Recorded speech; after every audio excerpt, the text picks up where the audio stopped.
वो वाला topic last में करा दूंगा। सारे के सारे कटायंस और अमाइंस के लिए क्या क्या हम लोग टेस्ट वगैरह जो भी करवाते हैं सारे मैं करा दूंगा। उससे क्वेश्चन हर बार तो नहीं आता, लेकिन जनरली आता भी है, मतलब कई बहुत बार पूछा गया है उस टॉपिक से क्वेश्चन, ठीक है ना। तो क्वांटिटेटिव एनालिसिस बोलते हैं, वो मैं करा दूंगा। देखो, केमिकल प्रॉपर्टीज में सबसे पहला टर्म रिएक्टिविटी जो होता है वो कैसा होता है, that is inversely proportional to ionization enthalpy, ठीक है ना। The same is reducing nature, इनका रिड्यूसिंग नेचर भी कैसा होता है, inversely proportional to ionization enthalpy होता है, ठीक है ना, आयोनाइजेशन पोटेंशियल होता है। आपको पता है जितने भी मेटल्स होते हैं, चाहे वो अल्कली मेटल हो चाहे वो अल्कलाइन अर्थ मेटल, ये दोनों ही कैसे होते हैं, they are good reducing agents. Reducing agent क्यों होते हैं, because they have tendency to oxidize, ये अपने आप को ऑक्सीडाइज कर लेते हैं। जितने भी मेटल्स है वो क्या करेंगे बेटा, M+ बनेगा और इलेक्ट्रॉन्स देगा। इलेक्ट्रॉन को डोनेट करने का मतलब क्या है, इनका क्या हो रहा है बेटा, ऑक्सीडेशन हो रहा है, और they act as reducing agent, ठीक है ना। कैसे एक्ट करते हैं बेटा, रिड्यूसिंग एजेंट की तरह एक्ट करते हैं। तो जो ऑक्सीडाइज रिड्यूसिंग नेचर होगा या रिएक्टिविटी होगा वो कैसा होता है, आयोनाइजेशन एंथैल्पी के इनवर्सली प्रोपोर्शनल होता है। क्यों, क्योंकि चाहे उनका रिएक्टिविटी की बात करें चाहे रिड्यूसिंग नेचर की, दोनों ही चीजें इलेक्ट्रॉन के डोनेट करने के बेस पे डिपेंड करता है। जितना आसानी से इलेक्ट्रॉन देगा उतना ज्यादा रिएक्टिव होगा या उतना ज्यादा रिड्यूसिंग नेचर होगा। और इलेक्ट्रॉन का आसानी से देना किस पे डिपेंड करता है, आयोनाइजेशन पोटेंशियल पे, ठीक है ना। रिड्यूसिंग नेचर का जो ऑर्डर होता है बेटा, वो ग्रुप 1 के जो एलिमेंट होते हैं they are better reducing agents than group 2, क्योंकि ग्रुप 1 का आईपी कम होता है। डाउन द ग्रुप जाते तो आईपी क्या होता है, डिक्रीज करता है, इस वजह से क्या होता है, रिड्यूसिंग नेचर इंक्रीज करता है, ठीक है ना। चाहे वो हम लोग ग्रुप 1 में जाए चाहे हम लोग ग्रुप 2 में जाए, ठीक है। हाँ, एस ब्लॉक का जो रिड्यूसिंग नेचर होता है वो कैसा होता है, वो ज्यादा होता है डी ब्लॉक एलिमेंट से।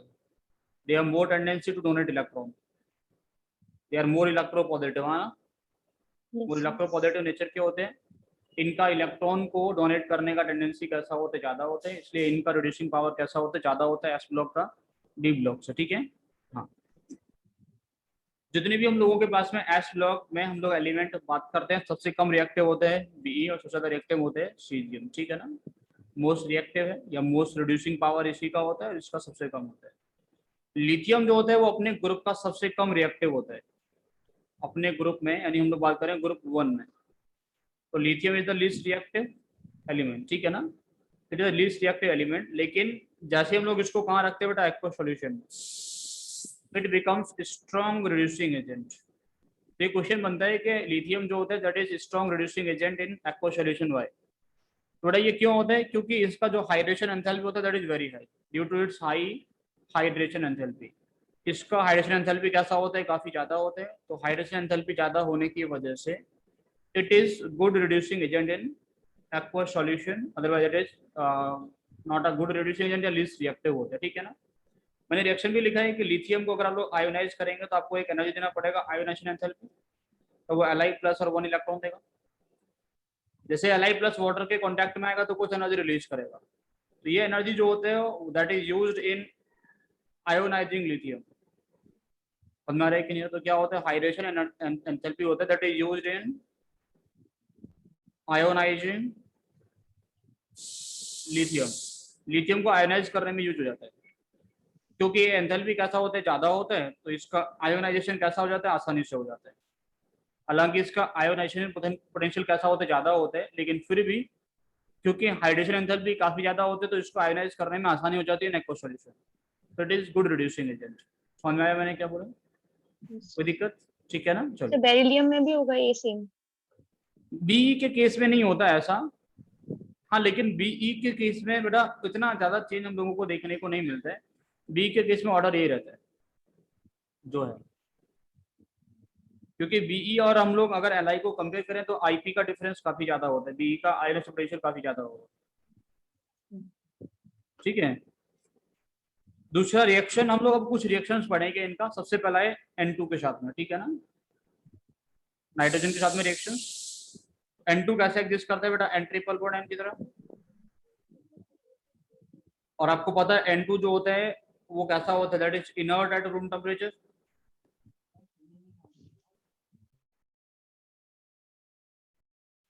इस वजह से due to high bond dissociation enthalpy, 3 bond को तोड़ना थोड़ा मुश्किल होगा, 3 बॉन्ड को तोड़ना थोड़ा मुश्किल होता है, इस वजह से ये कैसा होता है तो बहुत ही कम रिएक्टिव होता है, ठीक है ना। N2 जो होता है वो लेस रिएक्टिव होता है, ठीक है ना। तो N2 के साथ में सारे के सारे मेटल्स रिएक्शन नहीं दे पाते हैं, only small size metal atoms react with nitrogen to form the nitrides, ठीक है ना। नाइट्रेट्स बनाने के लिए क्या करते हैं, स्मॉल साइज के मेटल्स रिएक्ट करते हैं। क्यों? क्योंकि उनका जो लैटिस एंथैल्पी होगा वो कैसा होगा, काफी ज्यादा होगा due to their high lattice enthalpy, ठीक है ना। मतलब क्या होगा, कोई मेटल है वो रिएक्शन करेगा N3 माइनस, तो क्या बनाएगा M3NX टाइप का सॉलिड, और एक एनर्जी प्ले करेगा, वो कौन सा वाला, लैटिस एंथैल्पी ये वाला ना। समझ रहे कि नहीं? ये कैसा होता है बेटा, जब स्मॉल साइज होगा तो वेरी हाई होगा, अगर साइज स्मॉल होगा तो ये कैसा होता है, काफी ज्यादा होता है। ये काफी ज्यादा होगा तभी हम लोग बोल सकते हैं कि ये नाइट्रोजन का रिएक्शन हो पाएगा, ठीक है ना। तो small size metals generally reaction करते हैं। क्यों? क्योंकि उनके केस में जो लेटेस्ट एंथैल्पी होता है मेटल नाइट्राइड का वो कैसा होता है, काफी ज्यादा होता है, ठीक है ना। तो इसमें रीजन वही देंगे ना, नॉन कंपैरेबल साइज। हाँ बिल्कुल, रीजन जो देंगे वो ये देंगे कि साइज जो होगा वो क्या होगा, डाउन द ग्रुप जाएंगे तो साइज कैसा हो जाएगा, बड़ा हो जाएगा, है ना। काफी ज्यादा बड़ा होने की वजह से क्या बोलेंगे, जो लैटिस होगा वो स्ट्रांग नहीं बनेगा, तो नॉन कंपेरेबल साइज। बेटा फर्स्ट ग्रुप में सिर्फ लिथियम ही रिएक्शन करता है और कोई नहीं करता, ठीक है ना। तो लिथियम रिएक्शन करेगा, क्या बनाएगा, अपना नाइट्रेट बना लेगा, जिस जो which is soluble in water, क्या बनाता है बेटा, हाइड्रोक्साइड और NH3। मतलब इसका मतलब ये है कि जो नाइट्रेट्स होते हैं वो बेसिक नेचर के होते हैं, ठीक है बेटा। समझ में आ रहा है कि नहीं आ रहा? बेसिक नेचर मतलब क्या होगा, जिसका एक्वस सॉल्यूशन बेसिक है वो बेसिक ही होता है ना, यस सर। है ना। पानी में डालो चेक करो, जिसका एक्वस सॉल्यूशन कैसा है बेसिक, वो बेसिक होगा। दूसरा सेकंड ग्रुप के जितने भी एलिमेंट्स है बेटा सारे के सारे रिएक्शन करते हैं, लेकिन व्हेन दे आर हीटेड, समझ रहे हैं ना, when they are heated in atmosphere of nitrogen, तो रिएक्शन करते हैं और सिंपल नाइट्रेट बनाएंगे।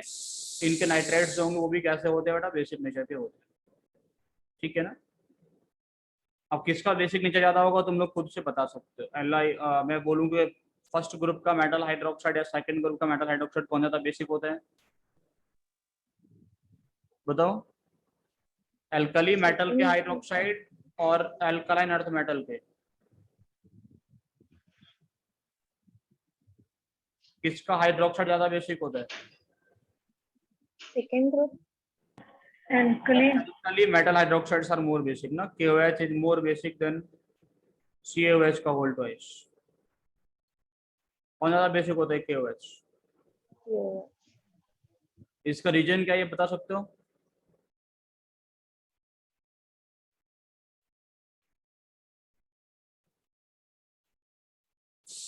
फर्स्ट ग्रुप के जो हाइड्रोक्साइड्स होते हैं they are more basic than second group. वजह क्या है इसकी?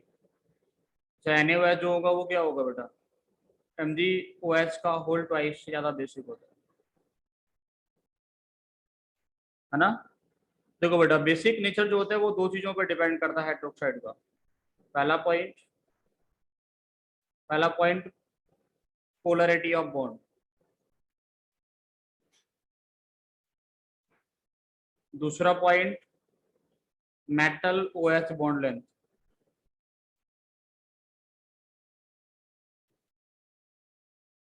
समझ में क्या बोल रहा हूँ? बॉन्ड पोलरिटी पे डिपेंड करता है, दूसरा मेटल OH के बॉन्ड लेंथ पे डिपेंड करता है। बॉन्ड पोलरिटी ज्यादा होगा तो क्या होगा, बेसिक नेचर ज्यादा होगा।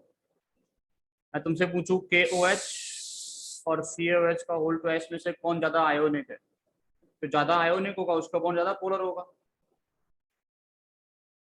तो बोलोगे ये आप लोग लगाओगे कौन सा रूल, पजन्स रूल। चेक करोगे पोलराइजेशन, पोलराइजेशन किसके केस में ज्यादा होगा, K+ या फिर Mg+Ca+2, तो बोलोगे Ca+2 ज्यादा होता है। इसका जिसमें पोलराइजेशन ज्यादा वो कोवेलेंट ज्यादा, कोवेलेंट ज्यादा मतलब लेस बेसिक, ठीक है ना। पोलराइजेशन मतलब कोवेलेंट नेचर ही तो होता है। जब पोलराइजेशन होगा तो कौन सा नेचर बढ़ेगा, कोवेलेंट नेचर ही बढ़ेगा। हम लोग बातें करेंगे बेटा ऑक्साइड्स एंड हाइड्रोक्साइड्स, ऑक्साइड्स और हाइड्रोक्साइड्स कैसे बनते हैं, ठीक है बेटा। देखो, अगर मैं ग्रुप 1 की बात करूं, इसका बेटा ग्रुप 1, ठीक है ना, तो यानी जो अल्कली मेटल्स के जो ऑक्साइड्स होंगे वो M2O, M2O2 और MO2 टाइप के होते हैं। ऑक्साइड्स बनते हैं, परऑक्साइड बनते हैं और सुपर ऑक्साइड बनते हैं, ठीक है ना, तीनों बनते हैं, oxide, peroxide and super oxide, ठीक है ना। समझ में आ रहा है मैं क्या बोल रहा हूँ? इनमें से आपको ये पता है कि ये डायामैग्नेटिक होते हैं, ये भी डायामैग्नेटिक होते हैं, ये पैरामैग्नेटिक नेचर के होते हैं। सुपर ऑक्साइड आयन क्या होता है? O सिंगल बॉन्ड O, फिर O2 सिंगल नेगेटिव, ये होता है। ये सर, नो सर, आया ना? Yes, sir. Yes, sir. यही तो होता है ना, O2 सिंगल नेगेटिव। हाँ सर। देखो, Li जो होता है वो जनरली ऑक्साइड फॉर्म बनाता है, Li2O। Li का अगर हम लोग ऑक्सीजन से रिएक्शन करवाएंगे तो it forms oxide with some peroxide, ठीक है ना। लिथियम का अगर हम लोग रिएक्शन करवाते हैं तो लिथियम क्या करता है? ऑक्साइड बनाता है, लेकिन उसमें थोड़ा बहुत पैरोक्साइड भी होता है। समझ में आया मैंने क्या बोला? कोई दिक्कत? दूसरा, सोडियम जो होता है बेटा, वो इन जनरल क्या करते हैं? पैरोक्साइड बनाते हैं, लेकिन उसको थोड़ा बहुत क्या होता है? सुपर ऑक्साइड भी होता है।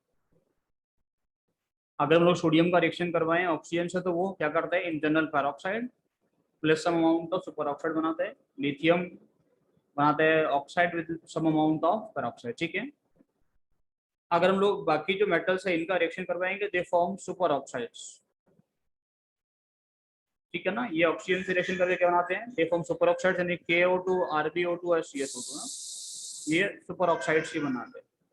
ये रिएक्शन करके ऑक्साइड या पेरोक्साइड नहीं बनाते, दे फॉर्म सुपर ऑक्साइड्स होंगे, ठीक है। देखो, जितने भी सुपर ऑक्साइड्स होते हैं they all are yellow in colour.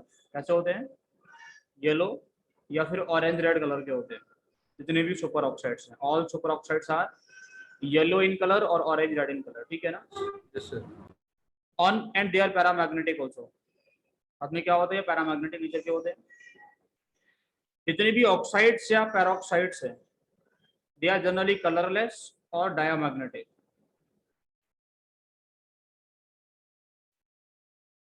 कैसे होते हैं? कलरलेस होते हैं और डायामैग्नेटिक भी होते हैं, ठीक है ना। अब देखो, छोटे छोटे क्वेश्चन तुम लोगों से पूछाते हैं कि सोडियम पैरोक्साइड होता है वो येलो कलर का होता है, क्यों होता है?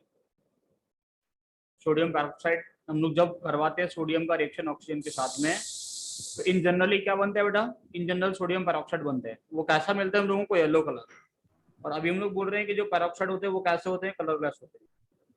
तो देखो, अगर कहीं कलर मिल रहा है तो कहीं ना कहीं क्या रहा होगा? उसमें सुपर ऑक्साइड रहा होगा, Yes, आया sir. ना। Yes. तो रीजन भी वही होगा हमेशा। Sodium peroxides obtains are yellow in colour because of the presence of small amount of super oxide in it, ठीक है ना।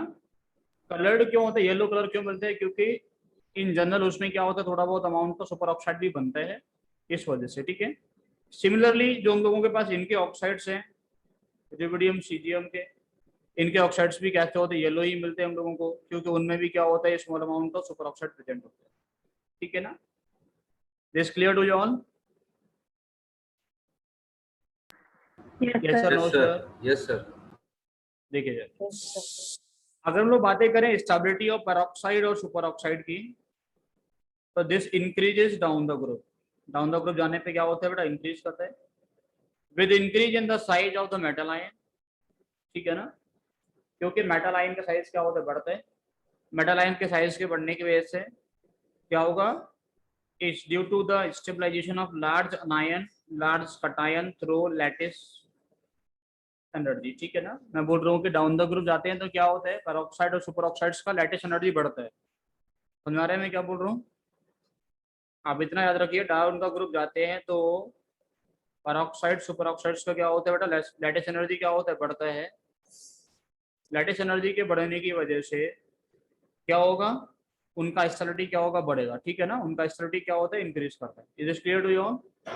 Yes, sir. Yes, sir. Lattice energy क्यों बढ़ रहा है? क्योंकि वो या तो O2 माइनस है या फिर O2 माइनस है, तो काफी बड़ा साइज हो गया ना। अकेला ऑक्सीजन तो छोटे साइज का होता है, लेकिन दो ऑक्सीजन हो गए तो लार्ज साइज हो गया। तो जो तुम्हारे पास में अनायन है वो कैसा है? अब लार्ज साइज का है। तो लार्ज साइज का अनायन कब ज्यादा स्टेबल होगा? जब उसको उसी के साइज का कटायन मिल जाएगा। तो लैटिस कैसा बनेगा? स्ट्रॉन्ग बनेगा। और डाउन द ग्रुप जाते हैं तो लैटिस कैसा होता है, स्ट्रॉन्ग बनता है, लैटिस एंथैल्पी ज्यादा होते हैं, इसलिए क्या होता है उनका स्टेबिलिटी बढ़ता हुआ जाता है। समझ गए सर? कोई दिक्कत नहीं है ना?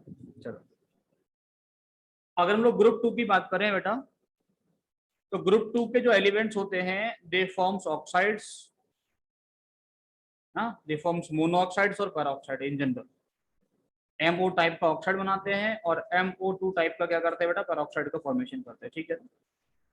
इनके जैसे सुपर ऑक्साइड का फॉर्मेशन नहीं होता या बहुत कम होता है। BE जो होता है बेटा ये सिर्फ एक, ये बेटा क्या करते हैं वो पेरोक्साइड नहीं बनाता, it forms oxide only BeO type. समझ आ रहा है मैं क्या बोल रहा हूँ? स्टेबिलिटी ऑफ द पेरोक्साइड जो होते हैं that increases down the group, वो क्यों इंक्रीज करता है भी एक्सप्लेन कर चुका हूँ। हाँ सर ना सर, MgO2 से कौन ज्यादा स्टेबल होगा, CaO2 then SrO2 then BaO2, ठीक है। BO को अगर हम लोग छोड़ दें तो बाकी सारे के सारे कैसे होते हैं बेटा, all oxides are ionic in nature. BeO कैसा होता है, कोवेलेंट होता है, due to its small size polarization कैसा होगा, ज्यादा होगा, ठीक है ना। BeO ही ऐसा होता है जो एम्फोटेरिक होते हैं, बाकी जितने भी ऑक्साइड्स होते हैं they all are basic in nature. Other oxides are basic in nature, BeO is the only oxide which is amphoteric. समझ में आ रहा है मैं क्या बोल रहा हूँ? ठीक है ना। Yes. BeO कैसा होता है, सिर्फ एम्फोटेरिक BeO ही होते हैं, बाकी सभी कैसे होते हैं, बेसिक नेचर के होते हैं, ठीक है। चलो हम लोग बातें करेंगे इनके हाइड्रोक्साइड्स की। हम लोग ऑक्साइड्स को क्या करेंगे, पानी में डालेंगे तो क्या बना लेगा हाइड्रोक्साइड, चाहे ग्रुप 1 का है चाहे ग्रुप 2 का है। ये कैसे होते हैं, सारे के सारे बेसिक हैं। ये कि बेटा इसको छोड़ दे तो सारे के सारे कैसे होते हैं, एक्सेप्ट BeO और आर बेसिक, ठीक है। बेसिक नेचर किसका ज्यादा होता है बेटा, ग्रुप 1 का ज्यादा होता है, किससे, ग्रुप 2 से। क्यों ज्यादा होता है ये बताया था आप लोगों को। Yes, sir. Polarizing power. Polarizing power कैसा कैसा होता है, किसका ज्यादा है, Group 2 का। ग्रुप 2 का ज्यादा है। इसलिए पोलरिटी उनका कोवेलेंट नेचर ज्यादा। ग्रुप 1 में क्या होता है, पोलरिटी ज्यादा होता है। पोलराइजेशन और पोलरिटी में डिफरेंस है, दोनों एक दूसरे के रिवर्स है बेटा। जब पोलराइजेशन ज्यादा होगा पोलरिटी कम मिलेगा, है ना। पोलराइजेशन का मतलब होता है कोवेलेंट नेचर में कन्वर्ट होना, कौन कितना ज्यादा कोवेलेंट है वो पोलराइजेशन है। Yes, sir. तो हम लोग डाउन द ग्रुप जाते हैं, डाउन द ग्रुप जाने पे क्या होता है बेटा, बेसिक नेचर इंक्रीज करता है। वही दो ही फैक्टर्स हैं, क्योंकि एक तो पोलरिटी बॉन्ड का इंक्रीज करता है MOH का, आया ना। डाउन द ग्रुप जाओगे तो बेटा क्या होगा, देखो डाउन द ग्रुप जाओगे साइज क्या होगा ये बताओ, साइज बढ़ेगा। Hmm. पोलराइजेशन क्या होगा, घटेगा। हम आयोनिक नेचर बढ़ेगा, पोलरिटी बड़े बढ़ेगी, बेसिक नेचर बढ़ेगा। ये पॉइंट क्लियर है। यस दूसरा डाउन द ग्रुप जाते हैं तो क्या होता है, साइज बढ़ता है। साइज बढ़ने से MOH का बॉन्ड लेंथ क्या होगा, बढ़ेगा।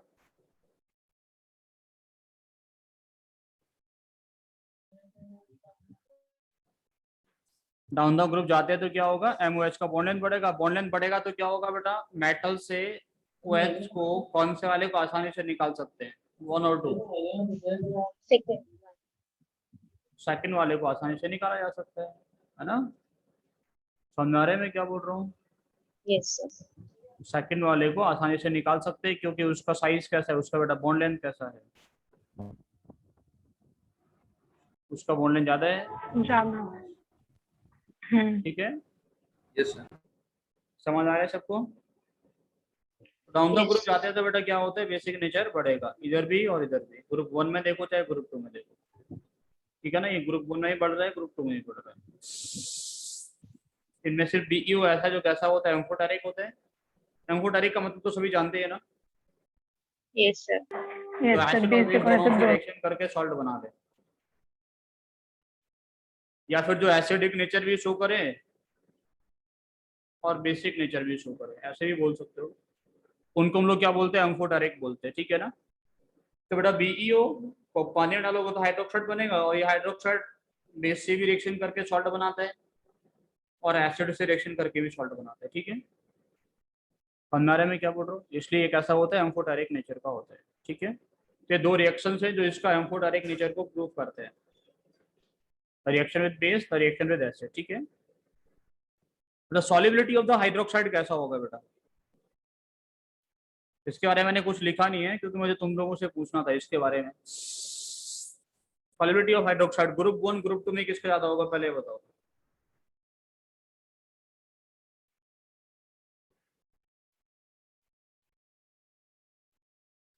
बताइए सर, ग्रुप पिछली 1 क्लास में पढ़ाया था ये तुम लोगों को। सर ग्रुप 1 में लिथियम का वगैरह। ग्रुप 1 ग्रुप 1 का सॉल्युबिलिटी कैसा होता है? ज्यादा होता है ग्रुप 2 से, क्योंकि उनका आयोनिक नेचर ज्यादा है, ऑब्वियसली ज्यादा ही होगा। ठीक है ना? यस ग्रुप 1 में हम लोग डाउन द ग्रुप जाएंगे तो क्या होगा बेटा? सॉल्युबिलिटी बढ़ेगा। ग्रुप 1 में डाउन द ग्रुप जाएंगे तो क्या होगा? सॉल्युबिलिटी बढ़ेगा घटेगा? आयनिक नेचर बढ़ेगा तो बढ़ना बेटा चाहिए। क्या होगा? देखो नीचे पहले होंगे ये इतना बड़े बड़े प्लस माइनस, क्योंकि OH नेगेटिव स्मॉल साइज का आयन है। सर जनरली तो इंक्रीज होगा, लेकिन कोई वो हो जाता है, जैसे KCl का सबसे कम हो जाता है, KCl KOH का। KOH का कम नहीं होता, KCl का ही था वो। KCl ये डाउन द ग्रुप क्या करता है? इंक्रीज करता है बेटा।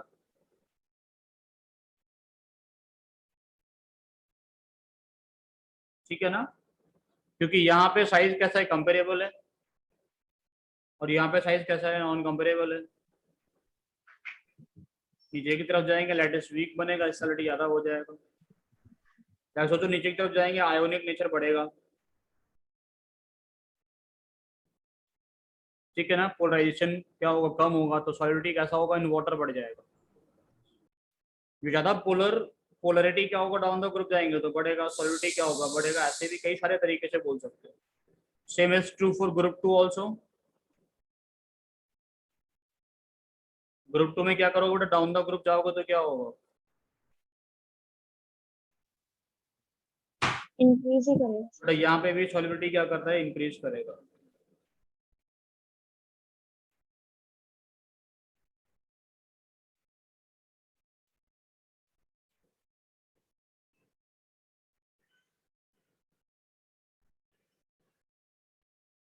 Clear sir? Yes sir. देखो अब हम लोग बातें करेंगे हैलाइड्स की। बट हैलाइड्स जो बनते हैं वो ग्रुप 1 का बनता है MX टाइप का, ग्रुप 2 का बनता है MX2 टाइप का, है ना? तो कॉमन सी बात है। यस एक अकेला हाइलाइट BeCl2 है जो डाइमर फॉर्म में एग्जिस्ट करता है, या फिर पॉली डाइमर नहीं बोल रहा मैं, पॉलीमर फॉर्म में एग्जिस्ट करता है। ठीक है ना? Exist in polymer form. किसमें एग्जिस्ट करता है? पॉलीमर फॉर्म में एग्जिस्ट करता है। ठीक है ना? अब देखो इसके पास में 4 Cl है। इन जनरल BeCl2 आप लोग बनाओगे तो ऐसे बनाओगे, एक Cl इधर एक Cl इधर, आया ना? Yes sir. ज्योमेट्री कैसा बनाओगे बेटा? लीनियर। एंगल कितना रखोगे? 180 का। समझ में आ रहा है कि नहीं आ रहा? Yes sir. लेकिन BeCl2 का जो पॉलीमर फॉर्म हम लोग बनाते हैं, इसमें n नंबर ऑफ इनको हम लोग कनेक्ट कर सकते हैं, BeCl2 को। इसमें 2 Cl के साथ में बॉन्ड कैसा होता है बेटा? कोवेलेंट। बाकी 2 के साथ में कैसा होता है? कोऑर्डिनेट। ठीक है ना? भाई 2 Cl क्या करेगा? इसके अपने कोवेलेंट बना के रखा है, यहाँ डोनेट करेगा अपना इलेक्ट्रॉन पेयर, क्योंकि इसके पास में इलेक्ट्रॉन पेयर होता है। समझ में आ रहा है कि नहीं आ रहा? जिस वजह से बी का क्या होता है? ऑक्टेट पूरा हो जाता है। हाइड्रेशन कितना हो जाता है बेटा इसका? sp3। Be और Cl के बीच का बॉन्ड लेंथ कितना होता है? 202 पिकोमीटर का। और Be और Be के बीच का बॉन्ड लेंथ कितना होता है? 263 पिकोमीटर का। सर बॉन्ड लेंथ वगैरह याद करनी। थोड़ा रफ आइडिया याद रखिए, ज्यादा कुछ याद मत रखिएगा, क्योंकि क्वेश्चन नहीं पूछे जाते हैं इनके बेस पे। सर यही कि छोटा बड़ा कौन सा है? हाँ यही याद, मतलब रफ आइडिया रखिए कौन छोटा कौन बड़ा। ठीक है बेटा? Cl वाला जो बॉन्ड एंगल है ये होता है 82 का, और Be और Cl का जो Cl का बॉन्ड एंगल होता है वो कितना होता है? 98 का। ठीक है? ये थोड़ा सा एंगल्स याद रखिए, और बस यही कि डिस्टेंस का थोड़ा बहुत रफ आइडिया याद रखिए, एग्जैक्ट नंबर याद रखने का जरूरत नहीं है। सर बेटा नॉन ये प्लेनर है या एग्जिस्ट करता प्लेनर? है, हाँ इन सॉलिड स्टेट। क्या बोल रहे हो? ये नॉन प्लेनर या प्लेनर? कौन सा स्ट्रक्चर? पॉलीमर। बेटा sp3 हाइड्राइड प्लेनर तो हो ही नहीं सकता। हाइब्रिडेशन कैसा है? sp3 हाइड्राइड नॉन प्लेनर ही रहेगा। इन वेपर स्टेट जो होता है बेटा, ये कैसा होता है? प्लेनर फॉर्म में एग्जिस्ट करता है, दैट इज BeCl2। वो एंगल कितना होता है? 180। लीनियर होता है, sp एवरेज होता है, ठीक है ना, इन वेपर स्टेट। लेकिन सॉलिड स्टेट में ये कैसा एग्जिस्ट करता है? इन पॉलीमेरिक फॉर्म। ठीक है सर, चलिए Yes. अभी हम लोग बातें करेंगे बेटा इनके कोवेलेंट कैरेक्टर की। कोवेलेंट नेचर, इनका मेल्टिंग बॉइलिंग पॉइंट, इनका सॉलिबिलिटी, ये सारे फैक्टर्स आप लोग मुझे बताते जाइए क्योंकि मैं डिस्कस कर चुका हूँ। ठीक है सर, कोवेलेंट कैरेक्टर बताओ पहले। ये तो मैं लिख ही दिया हूँ वैसे। फ्लोराइड, क्लोराइड, ब्रोमाइड, आयोडाइड में क्या करेगा? इंक्रीज करेगा ना। Yes sir. क्यों बढ़ रहा है बेटा ये? क्योंकि अनायन का साइज बढ़ रहा है। आया ना? और आपको पता है polarization is directly proportional to size of anion. जितना बड़ा अनायन उतना ज्यादा पोलराइजेशन, जितना ज्यादा पोलराइजेशन उतना ज्यादा कोवेलेंट नेचर, है ना? हाँ सर, ना Yes. सर? Yes sir. तो ग्रुप 1 में भी और ग्रुप 2 में भी, दोनों में हम लोग डाउन द ग्रुप जाएंगे। अगर हम लोग हैलोजेंस को एक्सचेंज करेंगे किसी मेटल के साथ में, from fluorine to iodine, covalent nature क्या होता है? बढ़ता है। ठीक है। आयोनिक नेचर बेटा हम लोग बात करें तो डाउन द ग्रुप इंक्रीज करेगा with change in the metal, क्योंकि आपको पता है पोलराइजेशन जो होता है that is inversely proportional to size of metal, size of cation. Cation के इनवर्सली प्रोपोर्शनल होते हैं। कटायन Li प्लस से बड़ा है Na प्लस, बड़ा है K प्लस, बड़ा हो जा रहा है CS प्लस। कटायन का साइज बड़ा होगा तो पोलराइजेशन कैसा होगा? घटेगा। हाँ सर, ना sir? Yes sir, no sir? Yes, sir. हाँ। पोलराइजेशन घटेगा। आयोनिक नेचर बढ़ेगा। बढ़ेगा। तो वही बोल रहे हैं बेटा, LiX तो दोनों ही ग्रुप में, ग्रुप 1 हो या ग्रुप 2, डाउन द ग्रुप हम लोग जाते हैं, चेंज, हम मेटल को चेंज करते हैं तो आयोनिक नेचर क्या होता है? बढ़ता है। LiX, NaX, KX, Rb, CS नीचे की तरफ जा रहे हैं हम लोग। क्या हो रहा है बेटा? नीचे तक जाते जाते क्या हो रहा है? मेटालिक नेचर मेटल नेचर बढ़ रहा है ये बोल लीजिए, या फिर पोलराइजेशन घट रहा है ये बोल लीजिए। आयोनिक नेचर क्या हो रहा है? बढ़ रहा है। ठीक है। क्या होगा? Due to decrease in polarization with increase in the size of cation, क्या होता है बेटा? आयोनिक नेचर बढ़ेगा। आयोनिक ठीक है। नेचर। अच्छा, लैटिस एंथैल्पी की बात बताइए। लैटिस एंथैल्पी क्या होगा बेटा? डाउन द ग्रुप इंक्रीज करेगा, डिक्रीज करेगा?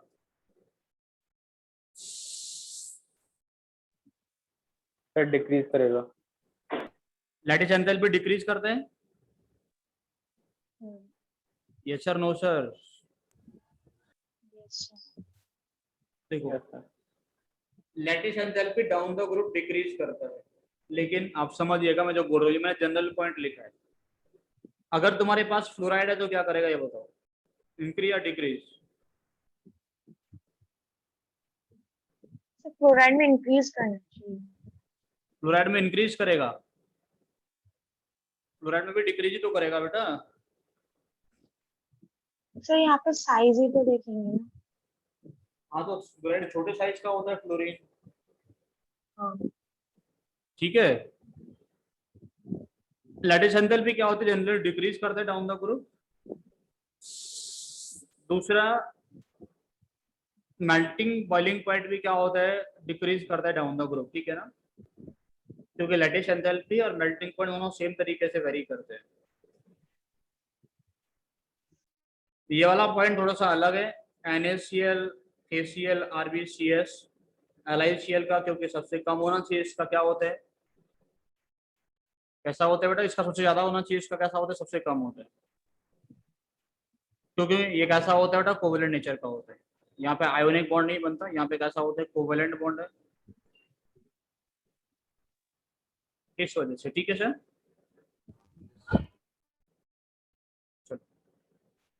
Next is solubility in water. तो वाटर में सॉल्युबिलिटी कैसे वेरी करते हैं सब लोग समझते हैं sir? Yes sir, no sir? Yes, sir. Yes sir.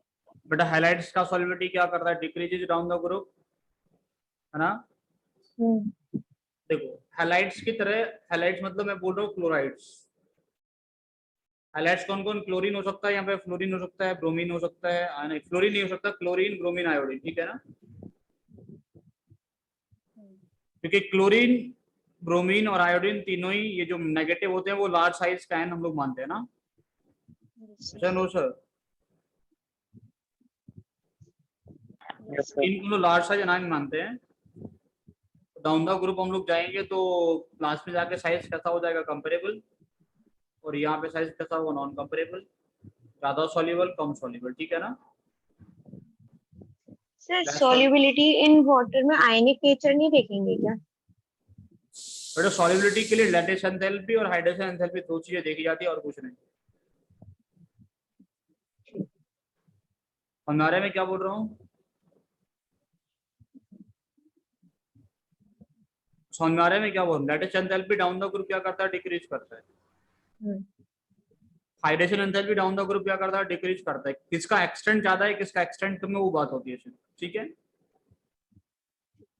तो आप साइज के हिसाब से जाइए, जहाँ पे साइज कंपेरेबल है उधर सोचिए कि कम घुलेगा, जहाँ साइज कंपेरेबल नहीं है उधर ज्यादा घुलेगा। समझ में आया मैंने क्या बोला? पिछले Yes. क्लास में जो आपको बताया था, आप साइज के हिसाब से जाइए, जहाँ पे साइज कैसे है कंपेरेबल वो होगा लेस सॉल्युबल। जहाँ पे साइज कैसे है बेटा? नॉन कंपेरेबल, वो कैसा होगा? वो होगा मोर सॉल्युबल, ठीक है? Yes. लेकिन फ्लोराइड्स के केस में कैसा होता है? उल्टा होता है, आया ना? Yes. फ्लोराइड्स में Fluoride क्या का होता है? size छोटा है. सॉल्युबिलिटी इंक्रीज करता है डाउन द ग्रुप। क्यों? क्योंकि यहाँ पे साइज कैसा होता है? कंपेरेबल होता है। और यहाँ पे साइज कैसा होता है बेटा? नॉन कंपेरेबल होता है। फ्लोराइड जो होता है वो एफ नेगेटिव कैसा होता है बेटा? स्मॉल साइज अनायन होता है।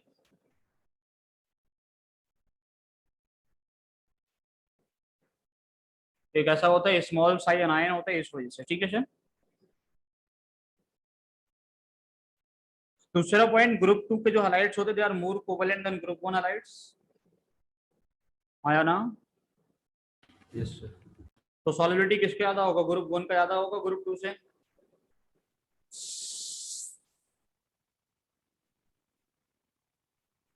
ठीक है? दूसरा पॉइंट ये कि जो ग्रुप 2 के हाइलाइट्स होते हैं दे आर हाइग्रोस्कोपिक। हाइग्रोस्कोपिक का मतलब समझते हो? Yes sir, no sir?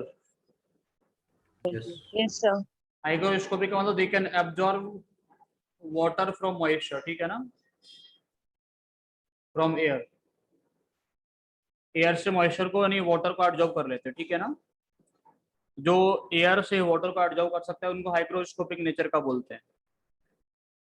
Hygroscopic nature मतलब तो क्या करते हैं? दे रेडिली फॉर्म्ड हाइड्रेट्स, ठीक है ना? वो क्या करते हैं? हाइड्रेट फॉर्मेशन करने का टेंडेंसी रखते हैं। And the tendency to form halide hydrates gradually decreases down the group. Hydrates बनाने का जो टेंडेंसी होता है वो क्या होता है? तो डाउन द ग्रुप डिक्रीज करता है, ठीक है ना? बारे में क्या बोल रहा हूँ? ये सभी क्या करते हैं बेटा? हाइलाइट्स बनाते हैं। क्या करते हैं? हाइड्रेट्स बनाते हैं। जितने भी हाइलाइट्स हैं इनके सिर्फ और सिर्फ BeCl2 को छोड़ के, वो क्यों नहीं बनाता बनाता उसकी बात मैं करूंगा, बाकी जितने भी हैं वो सब बनाते हैं। और बेटा इनका हाइड्रेट बनाने का टेंडेंसी जो होता है वो डाउन द ग्रुप क्या करता है? Tendency decreases down the group. देखो मैंने यहाँ पे अलग पेन से भी लिखा हुआ है, MgCl2 8 वाटर मॉलिक्यूल से कंबाइन करते हैं, CaCl2 6 वाटर मॉलिक्यूल से कंबाइन करते हैं, SrCl2 6 वाटर मॉलिक्यूल से कंबाइन करता है, और BaCl2 से 2 वाटर मॉलिक्यूल से कंबाइन करते हैं। तो 8 6 6 2 डिक्रीज कर गया ना? 8 से 6 हुआ, 6 से 2 हो गया, ठीक है ना? तो बेटा हाइड्रेट फॉर्मेशन का जो टेंडेंसी है that decreases down the group, ठीक है? समझ में आ रहा है मैं क्या बोला? कोई दिक्कत? एक इम्पोर्टेंट पॉइंट ये है कि जो BeCl2 होता है वो हाइड्रेट नहीं बनाता है, that fumes in moist air. बेटा क्या करता है, that fumes in moist air, है ना, फ्यूम्स प्रोड्यूस करेगा किस वजह से, बिकॉज क्या करता है बेटा, इसका हाइड्रोलिसिस हो जाता है in moist air due to hydrolysis, ठीक है ना। ये हाइड्रेट नहीं बनाता, हाइड्रेट बनाने की वजह इसका क्या होता है बेटा, हाइड्रोलिसिस हो जाता है। हाइड्रोलिसिस होता है मतलब BeCl2 वाटर से रिएक्शन करके BeOH का होल प्लस प्लस HCl बनाने से, HCl क्या करेगा बेटा, फ्यूम्स प्रोड्यूस करेगा ना, समझ आ रहा है कि नहीं आ रहा। तो BeCl2 fumes in moisture because it hydrolyse, इसका क्या होता है, इसका हाइड्रोलिसिस हो जाता है। बाकी सभी जो होते हैं वो क्या करते हैं, हाइड्रेट का फॉर्मेशन करते हैं। इसके अलावा जितने भी हम लोगों के पास में हाइलाइट्स है वो सब क्या करेंगे, ग्रुप 2 के, ग्रुप 1 का कोई ऐसा नहीं करता, ग्रुप 2 हाइलाइट्स होते हैं वही क्या करते हैं बेटा, वो हाइड्रेट का फॉर्मेशन करते हैं, ठीक है ना। देखो इसके अलावा और क्या क्या टर्म बचा हुआ है इसमें जनरली पढ़ने के लिए, इसके अलावा बना हुआ है, बचा हुआ बेटा सल्फेट फॉर्मेशन, और दूसरा बचा हुआ है कार्बोनेट फॉर्मेशन। तो सल्फेट और कार्बोनेट के बारे में तुम मुझे खुद ही बता दो, मैंने इसलिए इसके बारे में कुछ लिखा नहीं, कल एक्सप्लेन कर चुका हूँ। ग्रुप 1 ग्रुप 2 दोनों सल्फेट और कार्बोनेट बनाएगा, है ना। ग्रुप 1 में सॉल्युबिलिटी क्या होगा सल्फेट का इन वाटर, बताओ।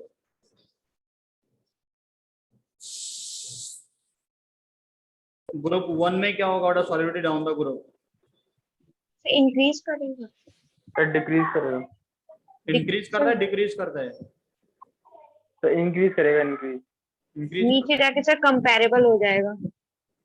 है ना। और अगर यही बात हम लोग ग्रुप 2 की करें तो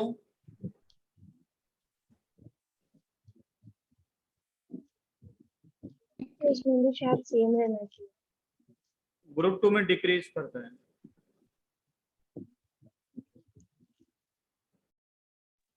देखो मैं तुमसे बोला था एक नोट करके एक पॉइंट तुम लोगों को लास्ट में सबसे लास्ट वाला लिख पाया था, आपको काफी टाइम उसको समझाया था। मैं तुम लोगों से बोला था कि ग्रुप 2 में क्योंकि सल्फेट आयन जो होता है वो लार्ज साइज का होता है, यहाँ पे कटाइन छोटा, सल्फेट तो बड़ा ही है। यहाँ पे कटाइन अनायन सल्फेट दोनों कैसे हो गए बेटा, सेम साइज के। डाउन द ग्रुप जाता है वो डिक्रीज करता है, लेकिन यहाँ पे कुछ और लॉजिक में तुम्हें दिया था। यहाँ पे बोला था कि लैटिस एंथैल्पी क्या करता है बेटा, वो डिक्रीज करता है, हाइड्रेशन एंथैल्पी भी क्या रेडियस करता है, वो वाला। डिक्रीज करता है। लेकिन ये ज्यादा डिक्रीज करता है, ये कम डिक्रीज करता है। Yes, sir. कौन से वाले ग्रुप में, ग्रुप 1 में, हाँ या ना। First one.